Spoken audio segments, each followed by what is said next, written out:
1-2 महिने आपल्याला जे शिक्षण मिळतं, आपल्या मंडळीचे ज्येष्ठ पालक लोक आणि जे पुढारी वर्ग आहेत, जे प्रभूचं वचन ज्यांनी अध्ययन केलेलं आहे, आपल्याला मार्गदर्शन करण्यासाठी या ठिकाणी उपस्थित असतात.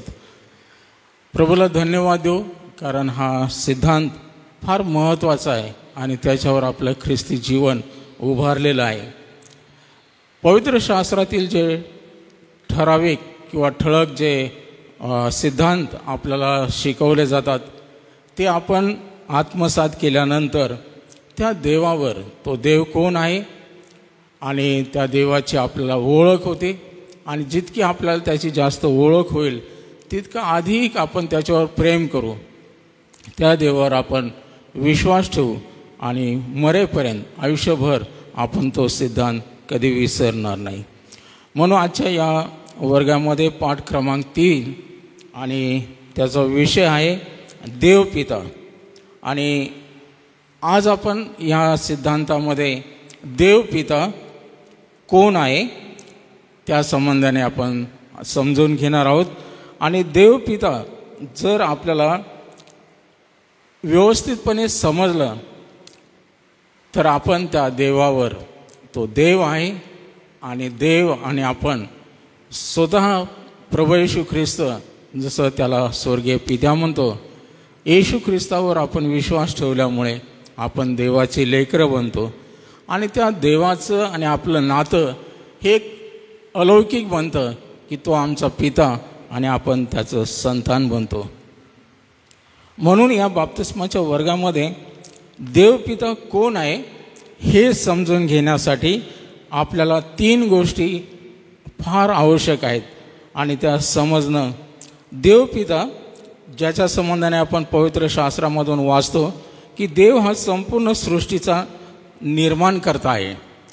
जरी तो या संपूर्ण सृष्टीचा, विश्वाचा तो निर्माण करता आहे, तरी त्यावर विश्वास ठेवणाऱ्यांचा तो पिता आहे. हा देव आमचा पिता आहे. एवढा महान परमेश्वर ज्याने ही सर्व सृष्टी, सर्व विश्व निर्माण केलेलं आहे. उदाहरण सांगायचं तर आपल्या देशामध्ये एक मोठ्या कुटुंबातली एक स्त्री, ती विधर्मी घराण्यातली होती, मुस्लिम. आणि मुस्लिम लोक सहसा देवाला पिता कधीच म्हणत नाहीत. आणि एक पुस्तक मी वाचलं, त्या पुस्तकाचं नाव आहे मी त्यास पिता म्हणण्यास धजले. आणि ब्लिंकविश शेख नावाची ती स्त्री, ज्यावेळेस तिला पवित्र शास्त्र बायबल तिच्या हातात मिळालं, ती अभ्यासू लागली.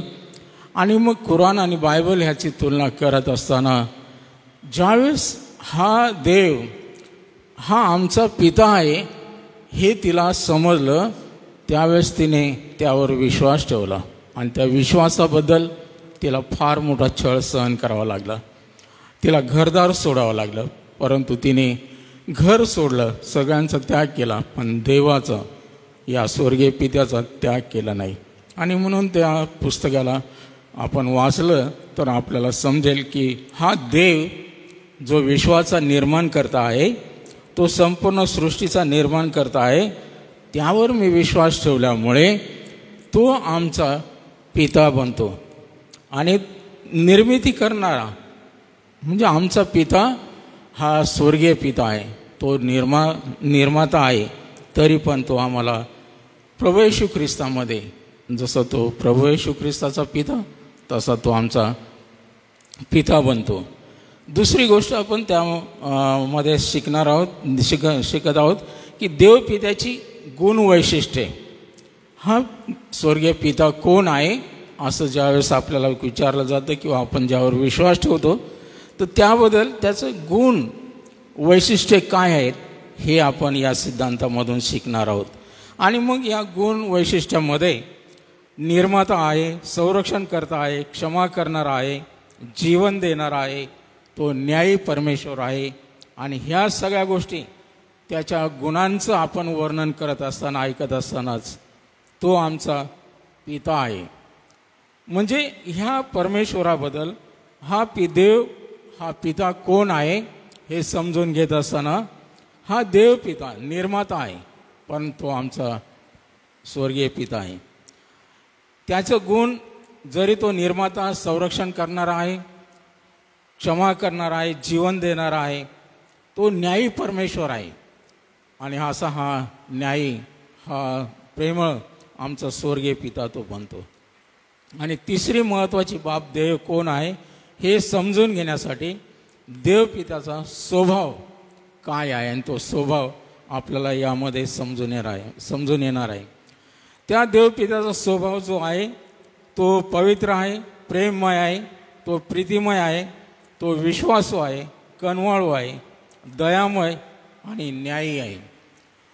देवाचा हा स्वभाव आहे. आणि म्हणून आज आपण या 3 गोष्टीला अनुसरून त्याचं अध्ययन मनन करू. आणि या बाप्तिस्माच्या वर्गामध्ये देवासंबंधाने आपण जाणून घेत असताना तो आमचा पिता आहे. म्हणजे देव कोण आहे हे जर आपल्याला ठळक जर समजून घ्यायचं आहे तर देव आमचा पिता आहे. त्याचा स्वभाव, त्याचं गुणवैशिष्ट्य हे आपल्याला या ठिकाणी पाहायचं आहे. मत्तयाच्या शुभवर्तमानामध्ये 6व्या अध्यायात आणि 9व्या वचनामध्ये प्रभू येशू ख्रिस्ताला ज्यावेळेस येशू ख्रिस्ताच्या शिष्यांनी त्याला म्हटलं की प्रभूजी आम्हाला प्रार्थना करायला शिकवा. आणि मग येशू ख्रिस्ताने म्हटलं या प्रकारे तुम्ही प्रार्थना करा. आणि त्या प्रार्थनेमध्ये त्याने आरंभ केलेला आहे की हे आमच्या स्वर्गातील पित्या. इस्रायल लोक देवाला पिता म्हणून कधीच हाक मारू शकत नव्हते, परंतु येशू ख्रिस्तामुळे, कारण येशू ख्रिस्त हा देवाचा पुत्र आहे हा आपण विश्वास ठेवलेला आहे. आणि तो प्रभू येशू ख्रिस्त ह्या स्वर्गीय पित्याला, या देवाला आपला पिता संबोधत आहे. आणि त्याने आम्हाला प्रार्थना करायला या शिष्यांना शिकवत असताना हे आमच्या स्वर्गातील पित्या अशी हाक मारायला लावलेले. पित्याला उद्देशून ज्यावेळेस आपण हाक मारतो की ज्या देवाची आपण ओळख करून घेत आहोत तो देवपिता इतका समर्थ आहे, सर्वज्ञानी, सर्व सृष्टीचा निर्माण करता असताना त्याला निर्माण करता सर्व समर्थ असं न म्हणता प्रभूने आम्हाला म्हटलेलं आहे की हे आमच्या स्वर्गातील पिता. ज्यांनी विश्वास ठेवलेला आहे, ज्यांनी त्या देवाला ग्रहण केलेला आहे त्यांचा तो स्वर्गीय पिता बनतो. 2 कोरिंथ 6व्या अध्यायाच्या 17 आणि 18 वचनामध्ये संत पौलाने म्हटलेलं आहे मी तुमचा पिता व तुम्ही माझी मुले व्हाल. म्हणजे स्वतः पौलाला देखील त्याचा अनुभव आलेला होता. आणि पौल या मंडळीला लिहित असताना तो म्हणत आहे की हा देव आम्हाला असं अभिवचन देत आहे की मी तुमचा पिता आणि तुम्ही माझी मुले व्हाल. किती जवळचं नातेसंबंध आहे पित्याचं आणि मुलांचं. बाप आपल्याबरोबर असेल तर लेकरं कधीही घाबरत नाही. बापाचा हात धरणं, बापाने आपला हात धरणं, बापाबरोबर चालणं म्हणजे निडर बनणं आहे. आणि हा स्वर्गीय पिता त्याने स्वतः आम्हाला खात्री दिलेली आहे की मी तुमचा पिता आहे आणि तुम्ही माझे मुलं व्हाल. आम्हाला देवाचं मूल बनायचं आहे. देवाच्या कुटुंबामध्ये आपल्याला जन्म घ्यायचा आहे. कारण येशू ख्रिस्ताने म्हटलेलं आहे जोपर्यंत आपण नव्याने जन्म पावत नाही तोपर्यंत आपण देवाचं संतान कधी बनत नाही. आणि म्हणून देवाचं संतान बनण्यासाठी आमचा नवा जन्म झाला पाहिजे. आणि जितक्यांचा नवा जन्म होतो त्यांना तो देव आमचा पिता बनतो. आणि मग आपण आपोआप त्याचे मुलं आपण होतो. योहानाच्या शुभवर्तमानामध्ये 1 अध्याय आणि 12व्या वचनामध्ये म्हटलेलं आहे की विश्वास ठेवणाऱ्यांना देवाची मुले होण्याचा अधिकार दिलेला आहे. जे विश्वास ठेवणारे आहेत, मग कोणीही तिथं असं म्हटलेलं नाही की हे इस्रायल लोकांसाठीच आहे, परंतु प्रभू येशू ख्रिस्ताने सर्व जगासाठी आव्हान केलेलं आहे की जो कोणी विश्वास ठेवतो तो देवाचं मूल बनतो आणि विश्वास ठेवणाऱ्यांना देवाची मुले होण्याचा अधिकार दिलेला आहे. हे आपल्याला शिक्का मारलेला आहे, आपल्याला अधिकार मिळालेला आहे. आपण वारसदार नव्हतो, परंतु आपल्याला त्याने वारस पुत्र बनवलेला आहे, आपल्याला दत्तक पुत्र बनवलेला आहे. आपण विदेशी परके होतो, इस्रायलाच्या राष्ट्राबाहेरचे लोक होतो, परंतु आपण केवळ त्या देवावर विश्वास ठेवल्यामुळे त्याच्या कुटुंबातले आपण बनलेलो आहोत. योहानाच्या शुभवर्तमानाच्या पहिल्या अध्यायात आणि 8व्या वचनामध्ये योहानाने लिहिलेला आहे, एकुलता एक जो जन्मलेला प्रभू येशू ख्रिस्त त्याने या जगामध्ये पित्याला प्रगट केला आहे. एकुलता एक हा देवाचा पुत्र एकुलता एक असताना त्याने पित्याला प्रगट केलं. प्रभू येशू ख्रिस्ताच्या शिष्यांनी त्याला वेगवेगळे प्रश्न विचारलेले होते. एकदा फिलिपाने म्हटलं की प्रभू आम्हाला पिता दाखवा. येशू ख्रिस्ताने म्हटलं की ज्याने मला पाहिलं त्याने पित्याला पाहिलेलं आहे. मी आणि पिता एक आहोत. या ठिकाणी प्रभू येशू ख्रिस्त जगात यासाठी आला की पित्याला प्रगट करावं, पित्याला देवाला प्रगट करावं. कारण ह्या जगाला देव कोण आहे हे समजावं. ज्यावेळेस आदाम आणि हवा यांनी पाप केलं, देवाची आणि मानवाची ताटातूट झाली, तेव्हापासून मनुष्य देवाला शोधत आहे आणि देव मानवाचा शोध करत आहे. परंतु ते एकमेकाला, देव आपल्याला पाहतो परंतु मनुष्य देवाला पाहू शकत नाही. येशू ख्रिस्त या जगात मनुष्याच्या रूपात त्याने मानवी देहामध्ये जन्म घेतला यासाठी की त्याने स्वर्गीय पित्याला प्रगट करावं. आम्ही प्रभू येशू ख्रिस्ताकडे जर बारकाईने न्याहाळलं, पाहिलं, चाचपलं तर त्यामधून आम्हाला त्या पित्याची झलक दिसते. म्हणजे पिता. आज आम्ही या बाप्तिस्माच्या वर्गामध्ये हा सिद्धांत आपण देवाविषयीचा पाहत असताना त्या सिद्धांतामध्ये देव पिता कोण आहे आणि ते समजून घेण्यासाठी आपण ह्या गोष्टी समजून घेणं फार गरजेचे आहे. आणि त्या समजून घेत असताना हा देव, ह्या संपूर्ण सृष्टीचा निर्माण करता देव, त्यावर मी विश्वास ठेवल्यामुळे तो आमचा पिता आहे. म्हणून ह्या स्वर्गीय पित्याला आपण पिता म्हणून त्याला हाक मारू शकतो. मग या सिद्धांताला पूरक म्हणून आपण हा देव जाणून घेण्यासाठी त्याचे गुण वैशिष्ट्य, हा देव आहे आणि तो आमचा पिता आहे. आणि जर तो देव आणि आमचा पिता आहे तर त्याचे गुण वैशिष्ट्य आपल्याला समजले पाहिजे. उत्पत्तीच्या पहिल्या अध्यायात पहिल्या वचनात आणि योहान पहिला अध्याय 3रं वचन जर आपण वाचलं, त्यामध्ये जी निर्मिती आहे, प्रारंभी देवाने आकाश आणि पृथ्वी ही निर्माण केली.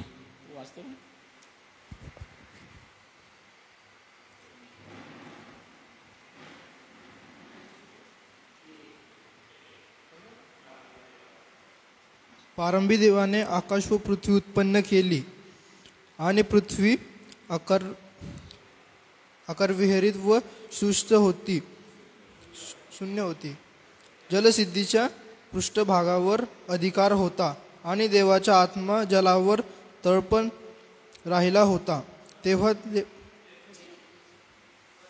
या पहिल्या अध्यायाच्या पहिल्या वचनामधून आपल्याला देवाचा जो गुण वैशिष्ट्य आपल्याला समजून येतं की तो निर्माण करता आहे आणि त्याने जी निर्मिती केलेली आहे की प्रारंभी देवाने आकाश आणि पृथ्वी निर्माण केली. आणि मग त्या निर्मिती कार्याचा आपण हा संपूर्ण पहिला अध्याय अभ्यास करतो. त्यावेळेस हे सर्व देवाने कशा प्रकारे निर्माण केलं, त्यामधून त्या देवामध्ये निर्मिती करण्याची क्षमता आहे आणि एवढं सामर्थ्य त्याच्यामध्ये, जे अस्तित्वात नाही ते अस्तित्वात आणणारा हा परमेश्वर आहे. अस्तित्वात आणणे याचा अर्थ ज्यावेळेस देवाने ही निर्मिती केली त्यावेळेस काहीच नव्हतं, शून्य होतं आणि शून्यातून देवाने हे सर्व अस्तित्वात आणलं. कशा प्रकारे आपण वाचतो की देव बोलला आणि अवघं घडलं किंवा निर्माण झालं. देवाच्या शब्दाने हे सर्व विश्व देवाने निर्माण केलेलं आहे. इब्रिकराच्या पत्रात 1 अध्याय आणि 3 वचन आपण जर वाचलं तर त्या देवाचा आणखीन एक दैविक स्वभाव आपल्याला वाचायला मिळतो. तो संरक्षण करणार आहे. संरक्षण क्षमता त्याच्यामध्ये आहे. इब्रिकराचं पत्र 1 अध्याय आणि 3 वचन सापडेल का तुला? नवीन करारामध्ये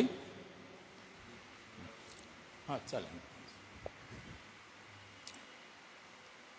इब्री 1:3 हा त्याच्या गौरवाचे तेज व त्याचे तत्वाचे प्रतिरूप असून आपल्या सामर्थ्याच्या शब्दाने विश्वाधार आहे कंसात आणि स्वतः आमच्या पापांची शुद्धी केल्यावर तो ऊर्ध्वलोकी राजवैभवाच्या उजवीकडे बसला.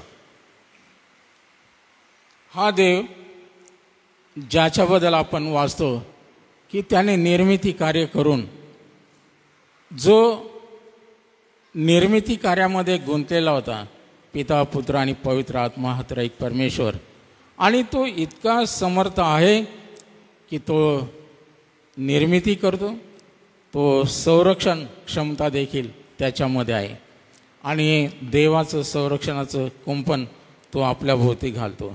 लुकाच्या शुभवर्तमानाचं 7 अध्याय 48 या वचनामधून आपल्याला त्या देवाचं गुण आपल्याला आणखी समजते की पाप आणि अपराधांची कायमस्वरूपी तो क्षमा करणारा देव आहे. पाप व अपराधांची येशू ख्रिस्ताने त्याच्याकडे जे आले त्यांना त्याने बरं केलं आणि येशू ख्रिस्ताने म्हटलं तुझ्या अपराधांची क्षमा झाली आहे. लोक म्हणत की ह्याला अधिकार कोणी दिला, आणि त्या प्रभू येशू ख्रिस्ताने हे प्रगट केलं की मीच तो आहे, मला तो अधिकार आहे आणि पाप आणि अपराधांची तो क्षमा करणार आहे. ही कायमस्वरूपी क्षमा एकदा त्याने क्षमा केली तर आम्हाला पुन्हा त्या गोष्टी कमीपणा त्याच्यात वाटत नाही. तर ही अपराधांची क्षमा प्रभू येशू ख्रिस्त आम्हाला करतो आणि त्याच्यामध्ये ही क्षमता आहे. यहुदी लोक प्रभू येशू ख्रिस्ताला म्हणत की कोणत्या अधिकाराने तुम्ही हे करता. प्रभूला हे दाखवायचं होतं की मी आणि पिता एक आहोत. जे निर्मिती कार्य आम्ही केलं पिता पुत्र आणि पवित्र आत्मा तेव्हापासून या जगामध्ये हे देवाचं गुण आपण पाहत असताना ह्या कार्यामधून जुन्या करामध्ये देवाबद्दल यहोवाबद्दल आपण वाचतो आणि मग नवीन करामध्ये प्रभू येशू ख्रिस्त मानव म्हणून या जगात आला. येशू ख्रिस्त अतिशय साधारण कुटुंबामध्ये जन्मला, त्यामुळे ते लोक त्याला देव मानायला ते तयार नव्हते आणि मग ते शब्दाने येशू ख्रिस्ताला पकडण्याचा प्रयत्न करत होते. आणि येशू ख्रिस्ताला हा अधिकार देवापासून दिला होता, कारण तो स्वतः देव होता. म्हणून पाप आणि अपराधांची तो क्षमा करण्याची क्षमता त्याच्यामध्ये आहे. योहानाचं शुभवर्तमान 5 अध्याय आणि 22 वचन प्राण निर्मिती व मृतांना जिवंत करणे ही क्षमता प्रभू येशू ख्रिस्तामध्ये होते. येशू ख्रिस्त हा प्राण निर्मिती आणि मृतांना जिवंत करणं, या ठिकाणी आपण हे वचन वाचू म्हणजे आपल्याला ते नीट समजेल. योहान 5 आणि 22.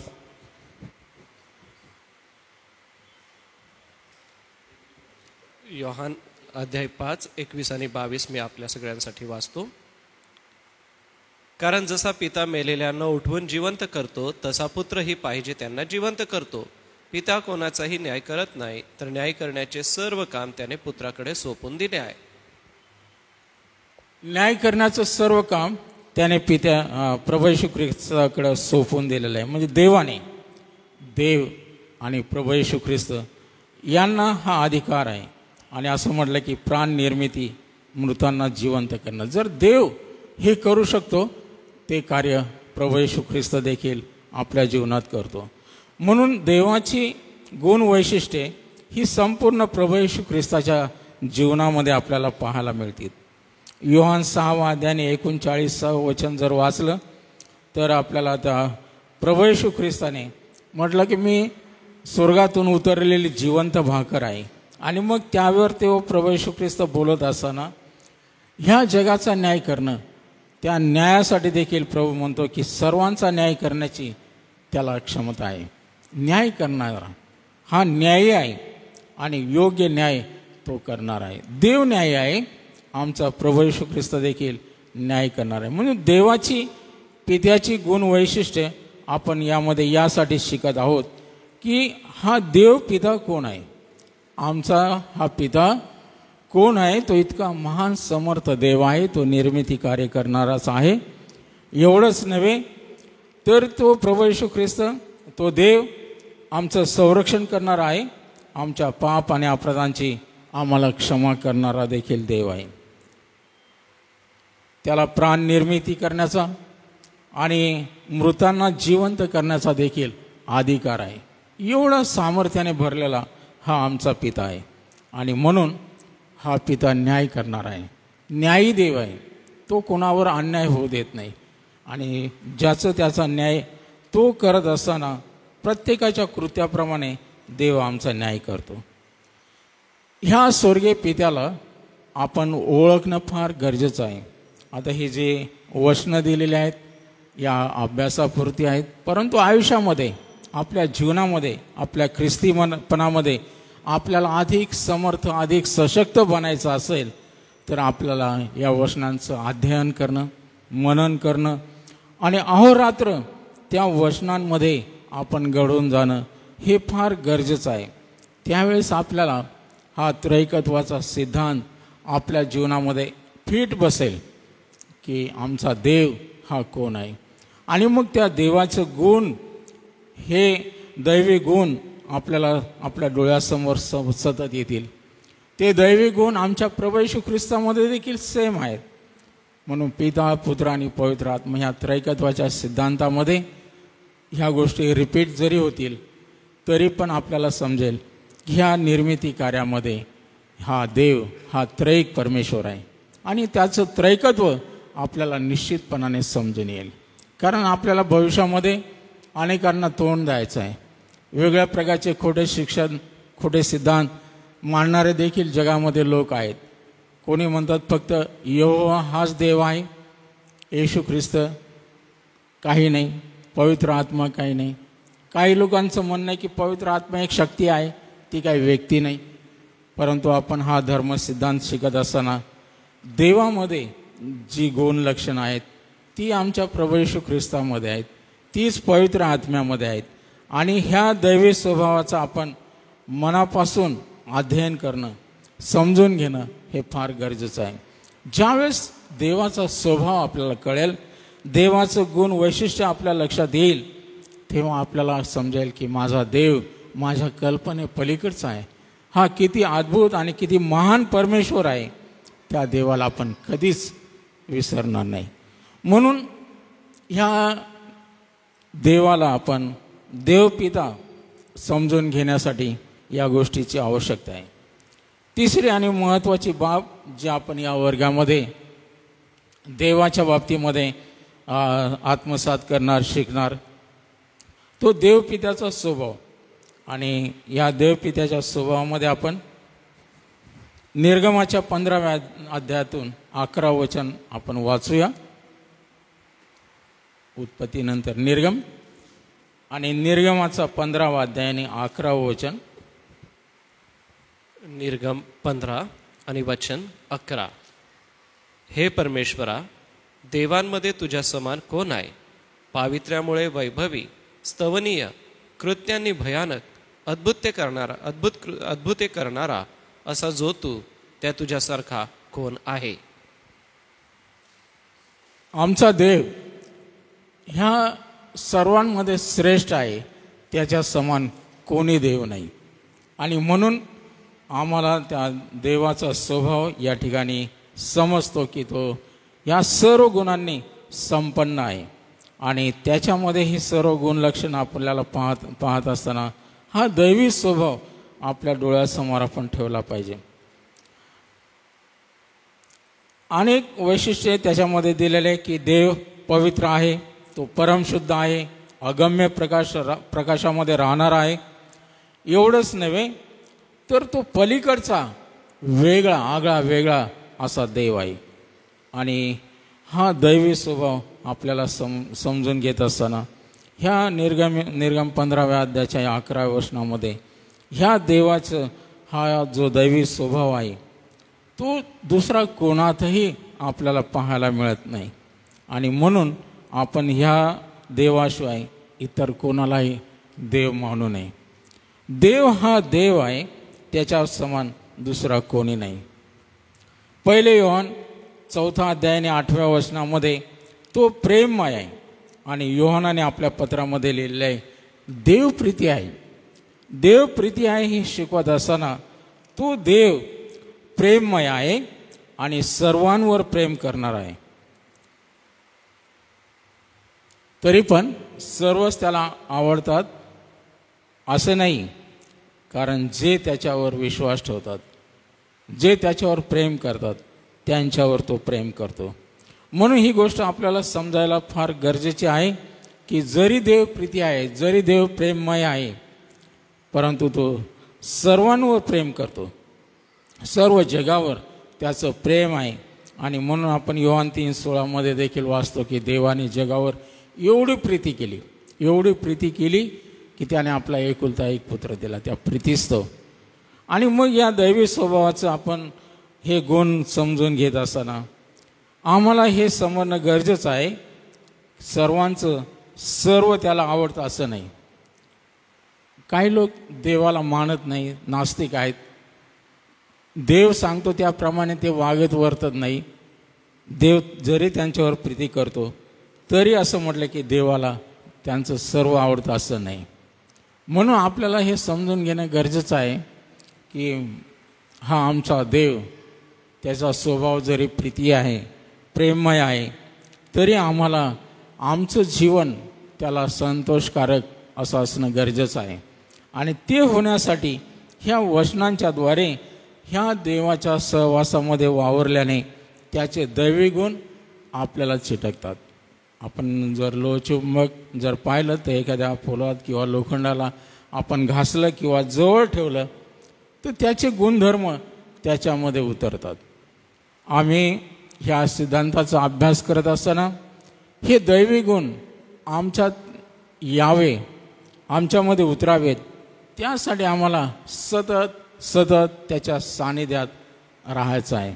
आणि जितकं आपण त्याचं अधिक जवळ जाऊ तितके ते स्वभाव गुण आमच्यामध्ये उतरतील. आणि मग देवाला आपलं जीवन आवडणारं होईल, त्याला हवंसं वाटणारं होईल. आणि ज्यावेळेस आपण नव्याने या गोष्टी विश्वासाने स्वीकारतो, विश्वासाने ग्रहण करतो, आपलं एक पाऊल उचलतो, त्यावेळेस आपल्याला समजतं की हा जो आमचा पिता आहे, हा आमचा देव आहे, त्याचा स्वभाव हा प्रीतीने भरलेला आहे. आणि मग प्रीती त्याने फक्त बोलून दाखवली नाही, कृतीमधून दाखवली. आणि कृती काय केली त्याने? एवढा मोठा त्याग केला. आणि येशू ख्रिस्त त्याचा एकुलता एक जो पुत्र त्याला आमच्यासाठी देऊन टाकलं. त्याने कालवरीच्या वधस्तंभावर आमच्यासाठी बलिदान केलं. त्या प्रीतीचं हे प्रमाण देवाने दिलेलं आहे. 1 कोरिंथ 1:9, 2 तिमोथी 2:13 या वचनांमध्ये त्या देवाचा आणखीन एक स्वभाव आपल्याला पाहायला मिळतो की तो विश्वसनीय आहे, कधीही न बदलणार आहे. तो विश्वसनीय असा देव आहे. तो कोणाला कधीही कपटाने फसवत नाही. हा देवाचा गुण स्वभाव आहे. जर आपण त्याच्यावर विश्वास ठेवलेला आहे तर तो विश्वासपात्र असा देव आहे. आणि मग तो आम्हाला फसवणार नाही, तो लज्जित आणि फजित आम्हाला कधी करणार नाही.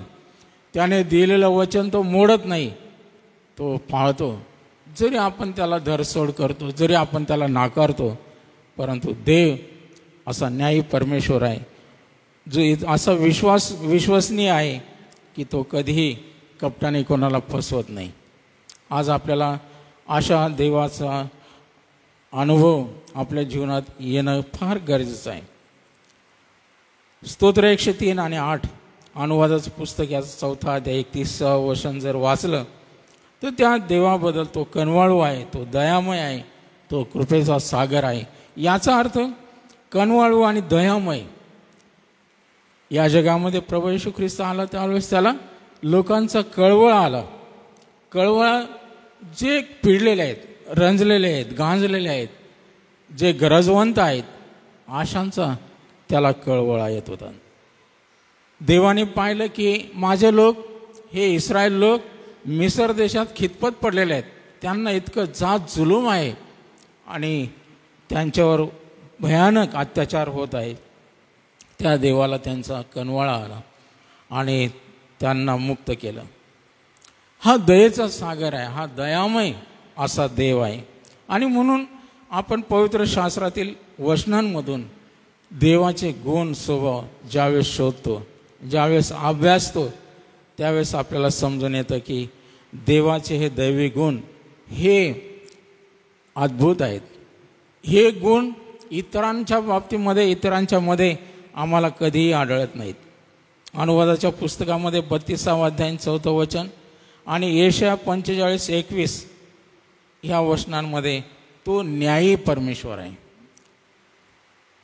तो यथायोग्य न्याय करणारा आमचा देव आहे. आणि असं म्हटलं की तो न्यायी असल्यामुळे त्याच्या न्यायापासून काहीच सुटत नाही. अशा या न्यायी परमेश्वराला आपण का त्याचं भय धरावं? कारण आमचा न्याय तो डोळे बंद करून आंधळेपणाने करणार नाही. मागे आपल्या भारताचं जे सुप्रीम कोर्ट आहेत एक आदेश काढला की आतापर्यंत जी न्यायदेवता होती तिच्या डोळ्यावर काय बांधलेलं होतं? एक पट्टी होती. आणि म्हणून लोक म्हणायचे अंधा कानून, न्यायदेवतेला काही दिसत नाही. आता ती पट्टी काढून टाकण्यात आलेली आहे, म्हणजे स्पष्ट दिसावं, योग्य न्याय व्हावा. आणि म्हणून या वर्षामध्ये तो एक नवीन कायदा अंमलात आला आणि त्या न्यायदेवतेची ती पट्टी काढून टाकण्यात आली. तसा आपला देव नाही. आपला देव न्यायी आहे. त्याच्या डोळ्यावर कोणत्या प्रकारची पट्टी नाही. तो कोणावर अन्याय होऊ देत नाही. तो यथायोग्य असा न्याय करणारा न्यायी देव आहे. आपण वाचूयात यशायाचा ग्रंथ 45 अध्याय आणि 21 वचन. मी विनंती करतो रेव्हरंड अनुप पोळेपाळ साहेब आपल्यासाठी हे वचन वाचतील. यशाया 45 आणि 21. यशाया 45 आणि वचन 21 क्षमा करा 21. बोला, त्यांना समोर आणा, त्यांना आपापसात विचार करू द्या. हे कोणी पूर्वीपासून कळवले? हे कोणी पुरातन काळापासून ऐकवले? मी परमेश्वरच नव्हे काय? माझ्या वेगळा देव नाही. माझ्या वाचून न्यायी व निर्माण करता दुसरा कोणी देव नाही. 22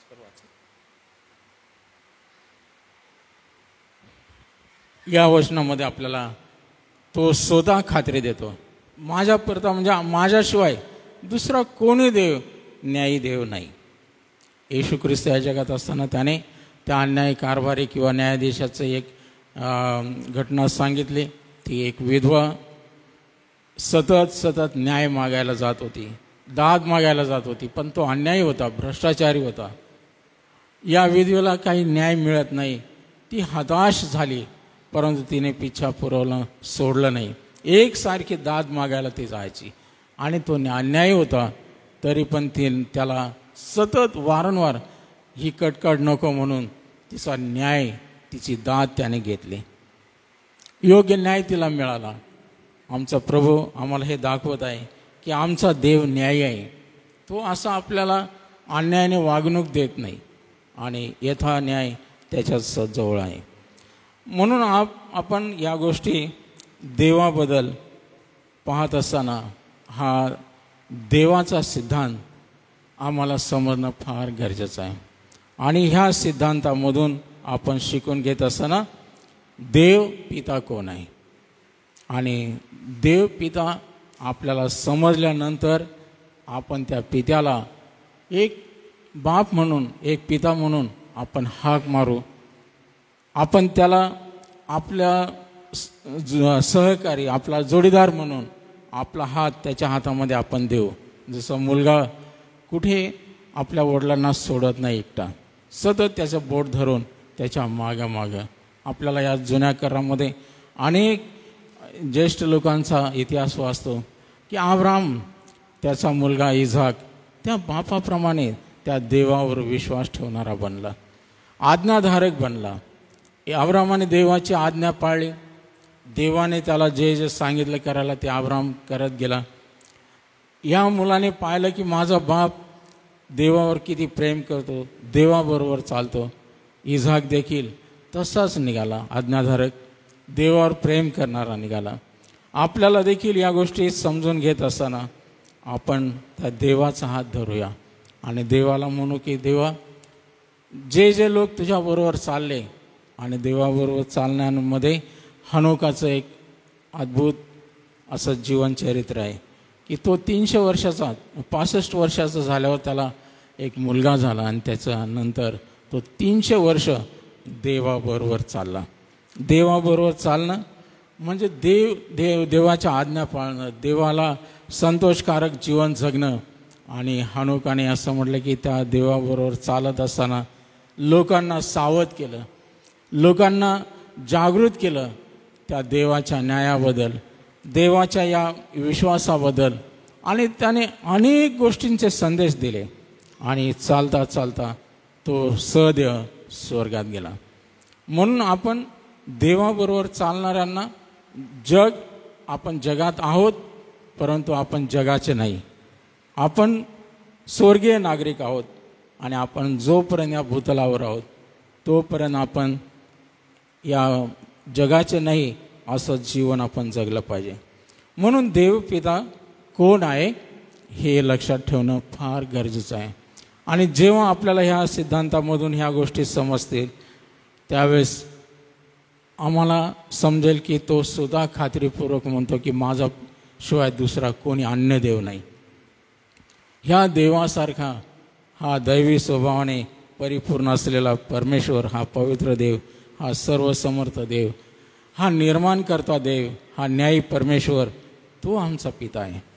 आणि म्हणून आम्हाला त्याचं संतान आपण बनलेलं आहोत, आपण त्याचे लेकर आहोत. या देवासमान दुसरा कोणी नाही, तो एकच असा आमचा देव आहे की जो स्वर्गामध्ये आहे तरी पण तो आमचा पिता आहे. आणि म्हणून त्या पित्यावर पूर्ण मनाने, कारण येशू ख्रिस्ताने म्हटलं तो आपला देव परमेश्वर याजवर पूर्ण मनाने, पूर्ण जीवाने, पूर्ण शक्तीने प्रीती कर. आणि ही प्रीती आपण यासाठी करायची आहे की जशी देवावर तशी आपल्यावर, आपल्या शेजाऱ्यावर आपल्याला प्रीती करायची. म्हणजे देवाचे हे लक्षण, हे गुण आपल्या अंगी उतरावेत. देवबाप करो या वर्गामध्ये आपण हे प्रशिक्षण घेत असताना फक्त पाण्यामधून बुडून बाहेर निघण्यासाठी नाही, बाप्तिस्म्यापुरतं नाही, परंतु ज्या देवावर आपल्याला हवाला टाकायचा, ज्या देवावर आपल्याला आयुष्यभर विश्वास ठेवायचा आहे तो देव समजून घेणं फार गरजेचं आहे. आपल्याला कदाचित आपल्या आईवडिलांनी या देवाबद्दल पाहिजे तितकं आपल्याला त्यांना समजलं नसेल, कधी संडे स्कूलमध्ये आपण शिकलो ते विसरून गेलेलो असेल, परंतु आपण आता एका वेगळ्या नवीन जीवनामध्ये पदार्पण करत आहोत. आणि हे जीवन म्हणजे ख्रिस्तामधलं आहे. आणि ख्रिस्तामध्ये आपल्याला ह्या जीवनाची सुरुवात करत असताना आपल्याला ह्या देवाबद्दल जाणून घेण्याची अतिशय गरज आहे. म्हणून हा सिद्धांत तुम्ही मनापासून आत्मसात करा आणि ह्या सिद्धांताला बिलगून राहा. भविष्यात तुम्हाला किती त्रास झाल्या, अडचणी आल्या, परंतु आम्ही म्हणणार की हा देव, त्याच्या समान कोणी दुसरा देव नाही, तो माझा पिता आहे. आणि देवबाप करो तो तुमचा पिता आणि तुम्ही त्याचं संतान बनून या जगामध्ये वावरा. देवबाप आपल्याला आशीर्वाद देव. थँक्यू.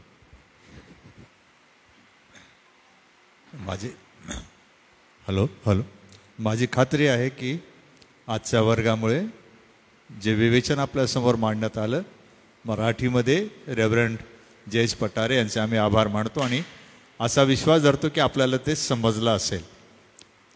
काही जणांना इंग्रजी प्राथमिक भाषा असल्यामुळे मी फक्त नोंदी आपल्याला देतो, जरा लक्ष द्या. I would like to help all those who are easy with English as their language of studies. So please listen the conclusion of the lesson number 3 today. It was about the fatherhood of God. Dev Pita hai. And in that fatherhood of God, there are 3 things we need to understand. One, He is the creator of all existing creation. But He is not the father of everyone. He is a creator of everyone, but He is not the father of everyone. Then whose father is He? मग देव कोणाचा पिता आहे? God is the Father who have believed and received the salvation from Jesus Christ and became the children of God.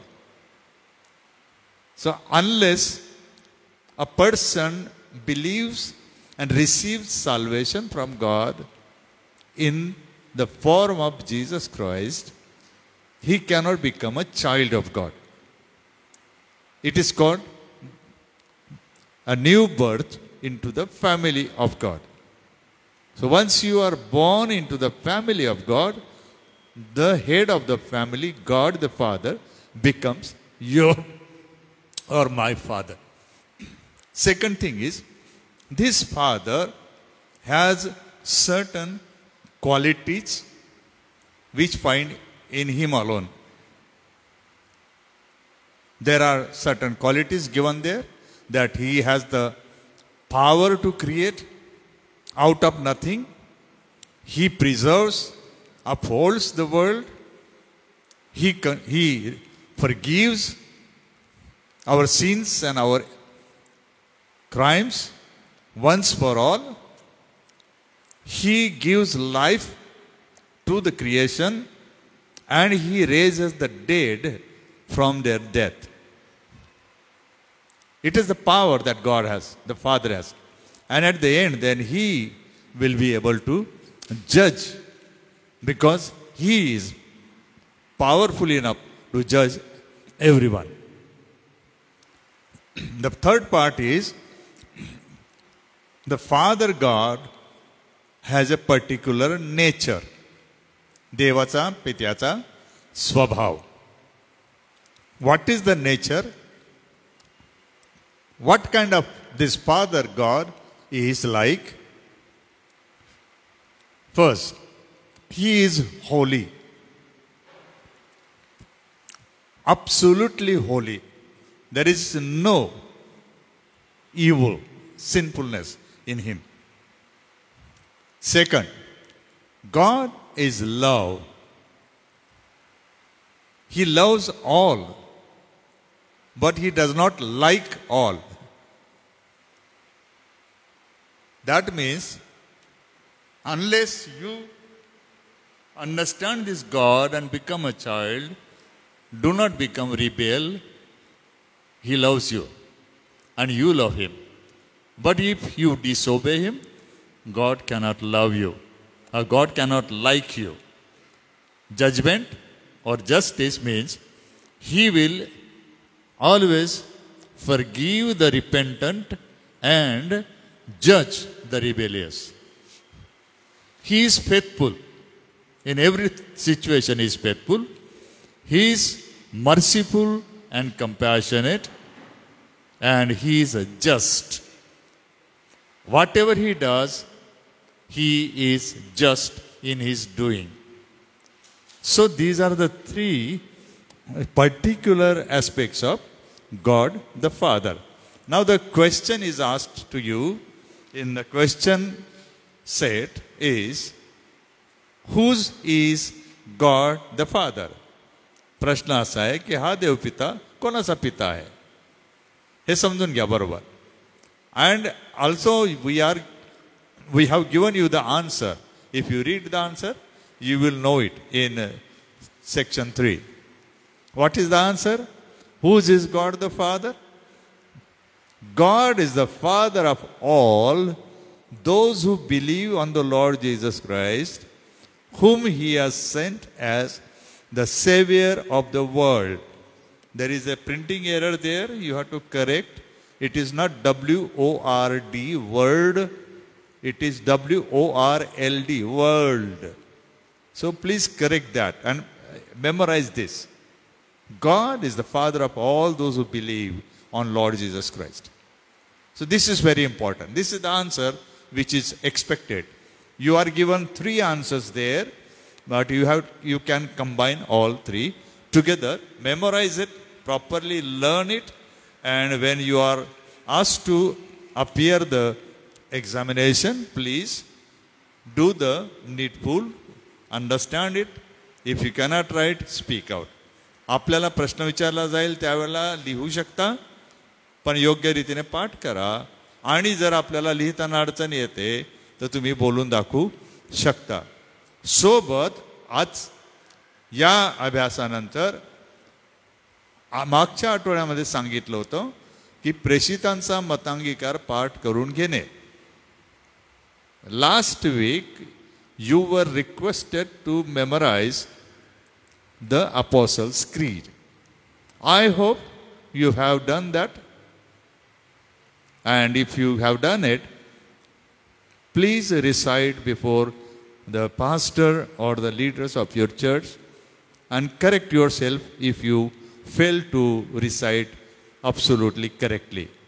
पूर्ण व्यवस्थित शुद्ध जर तुम्हाला म्हणता येत नसेल तर बोलून दाखवा आणि आपल्या शब्दांची दुरुस्ती पण करून घ्या. आज प्रेषितांचा मतांगीकार आपला पाठ असायला पाहिजे. ज्यांनी केला नसेल पुढच्या रविवारी किंवा पुढच्या अभ्यासाच्या वेळेला तुम्हाला 2 पाठांतरं आहेत. यासोबत प्रभूने आपल्या शिष्यांना शिकवलेली प्रार्थना. जर आज तयारी नसेल तर पुढच्या रविवारी तुम्हाला हे बंधनकारक आहे. प्रभूने शिकवलेली प्रार्थना आणि प्रेषितांचा मतांगीकार बोलून दाखविणे. म्हणून घरी गेल्यावर कृपा करून पाठांतर करा व्यवस्थितपणे. पाळक किंवा स्वार्थिक किंवा पुढाऱ्यांचा हात धरा, त्यांना सांगा आम्हाला वधवून घ्या, आम्हाला सांगा, तुम्हाला ते मदत करतील. पुन्हा एकदा देवाची आपण स्तुती करूया आजच्या या दिवसासाठी. आणि आशा आहे की प्रभू तुमची वाढ त्याच्या कृपेत सद्गुणात करताना ज्या कारणासाठी आपल्याला हे मार्गदर्शन केलं जात आहे त्या बाप्तिस्म्यासाठी, येशू मागे चालण्याचा निर्णय घेण्यासाठी, आयुष्यभरासाठी समर्पित होण्यासाठी तुम्ही देवाची कृपा या दिवसात मागाल. Thank you. Reverend Anup Walve. Thank you doctor reverend G J Krupalak साहेब आणि रेव्हरंड जी एच पठारे पाळक साहेब. आपला मनपूर्वक आभार. आपण अतिशय सुंदर हा सैद्धांतिक विषय दिलात आणि शिकवलात. मी माननीय सचिव आपल्यासोबत आहेत. आपणाला विनंती करेन की काही सूचना असतील किंवा या अभ्यासा संदर्भात जी लेकरांची नावं आलेली आहेत किंवा जे ऑनलाईन बघत आहेत मंडळीचे सभासद आहे, आपण काही सूचना देऊ इच्छिता की कारण बघा आपण बाप्तिस्मा वर्ग 10 घेत असतो आणि त्याच्यानंतर परीक्षा असते आणि आपण असं बाळगतो की 80% तरी उपस्थिती किंवा हजेरी विद्यार्थ्याची असावी. तर कोणी आता येणार असेल तर अभ्यासक्रमासाठी हा आठवडा किंवा पुढच्या आठवड्यात आपण संधी आहे. कारण की आपण डिसेंबर महिन्यामध्ये सुद्धा आणि जानेवारी महिन्यामध्ये सुद्धा सूचना दिल्या, सूचना वाचल्या आणि 26 जानेवारीपासून अभ्यासाला सुरुवात केली. तर काही तशा सूचना किंवा काय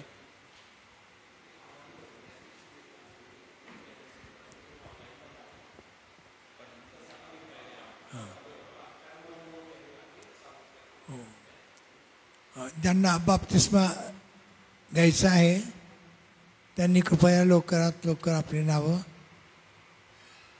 इथे चर्चमध्ये आणून द्यावी आणि उपस्थिती पण आपली 80% आवश्यक आहे. आणि अभ्यासक्रम पाठांतर हे गरजेचं आहे. त्याच्यामुळे लवकरात लवकर आपण उपस्थित व्हावं आणि आपले संपूर्ण कोर्स हा पूर्ण करावा ही आपल्याला विनंती आहे. हां, आणि जे ऑनलाईन बघत आहे त्यांनी माझ्याशी फोनवरती संपर्क करावा, म्हणजे त्यांना ज्या सूचना आहेत ते देता येईल. आपण एस.एच. नंदुरबारच्या वतीने हा अभ्यासक्रम खूप चांगल्या रीतीने चालवत आहोत, शिकवत आहोत.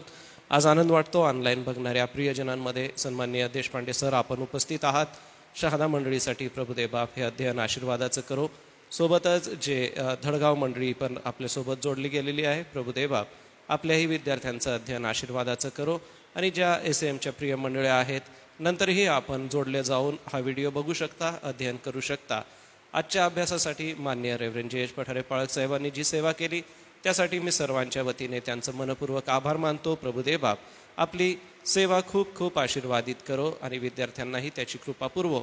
जे ऑनलाईन बघत आहे त्या मातापित्यांना किंवा पालकांना माझी विनंती आहे, आपण कृपा करून माननीय श्री पी डी लवणे आपल्या मंडळीचे सचिव यासोबतच हा अभ्यासक्रम मार्गदर्शन करत असताना डॉक्टर रेव्हरंड जी जयकर पाळक साहेब किंवा मी आहे किंवा पठारे पाळक साहेब आहेत, आपण आमच्या संपर्कात राहा, फोन करा आणि याबद्दल आम्हाला विचारा. किंवा तुमच्या पाल्यांना काही प्रश्न असलेत, काही सिद्धांत समजला नाही, एखादी गोष्ट जर कळली नाही तर कृपा करून ते तुम्ही आम्हाला सुचवा. सोबतच ज्या दिवशी आपण हजर नाही तसंही आम्हाला कळवा की आज आम्ही ऑनलाईन अध्ययन घेणार आहोत किंवा आज आम्हाला ऑनलाईन बघण्याची मुभा असावी, तर आपणाला तसंही देण्यात येईल. सायंकाळी मी आपणाला यूट्यूबची लिंक देईन, कारण की सगळेच लोक फेसबुक बघतात असं नाही, तर त्यांच्या सोयीसाठी आपण यूट्यूबचीही व्यवस्था केली आहे. दुसरी गोष्ट आणि पालकांचा जो ग्रुप आहे पास्टर्स ग्रुप, त्याच्यावरती ह्या नोंदी आपणाला देण्यात आलेल्या आहे. 16 पानांचं PDF आपल्याला दिलं आहे आणि यूट्यूबची जी लिंक आहे ती आपल्याला त्याच्यावरती देण्यात येईल. स्थानिक मंडळीच्याही गटावरती मी ती टाकेन. सोबतच ज्या विद्यार्थ्यांनी ह्या अध्ययनासाठी आपलं नाव नोंदवलेलं आहे, आपला व्हॉट्सॲप नंबर मान्य सचिवांकडे आपण द्यायचा आहे, जेणेकरून आपल्याला वेळोवेळी काही सूचना आहेत त्या आम्ही त्यामधून करणार आहोत. तर माझी आशा आणि विश्वास आहे की हे सर्व कार्य प्रभू आपल्या सगळ्यांसाठी आशीर्वादाचं असं करत आहे. तर आपण या ठिकाणी आजचा अध्ययन वर्ग थांबवत आहोत. प्रभुदेव बाप आपणा सगळ्यांना कृपा पुरवो. मी प्रार्थना करतो, त्यानंतर पठारे पाळकसाहेब आशीर्वाद देतील आणि मग आपण अध्ययन थांबूया. हे दयाळू देव बाप्पा, आम्ही तुझी स्तुती करतो आजच्या अभ्यासासाठी. पठारे पाळक साहेबांच्या गौरवी सेवा कार्यासाठी आभार मानतो. जो प्रदीर्घ अनुभव पाळके सेवेचा तू त्यांच्या पाठीशी दिलास आणि देवपिता हा महत्त्वपूर्ण सिद्धांत अतिशय सोप्या भाषेत त्यांच्याकडून आम्हाला शिकण्यासाठी तू दिलास व मंडळीतील व कौन्सिलमधल्या प्रत्येक जबाबदार व्यक्तींना देवबापा ह्याचं मर्म समजून येणाऱ्या तरुण पिढीला वचनामध्ये स्थिर करण्यासाठी, सैद्धांतिक गोष्टीत मजबूत करण्यासाठी प्रभू तू कृपा दिलीस, म्हणून आम्ही आभार मानतो. प्रार्थना करतो सप्ताहभरानंतर आम्ही पुन्हा एकत्र मिळू. आमचं एकत्र मिळणं आशीर्वादाचं असू दे. आजच्या अध्ययन वर्गासाठी सारा आदर मान महिमा प्रभू तुला असो. ही प्रार्थना प्रभू येशूच्या नावाने मागतो, म्हणून तो ऐक. आपल्या तारणाऱ्या प्रभू येशू ख्रिस्ताची कृपा, देवबापाची प्रीती आणि पवित्र आत्म्याची गोड संगती जे ऑनलाईन अध्ययनामध्ये जोडले गेले आहेत त्यांच्याबरोबर, जे चर्चमध्ये जमलेले आहेत त्या सर्वांबरोबर, आमच्या एस.ए. चर्चच्या सर्व मंडळांबरोबर, देवाची मंडळी आणि इस्रायल राष्ट्र याबरोबर आता आणि सदा सर्व का असो. आमेन.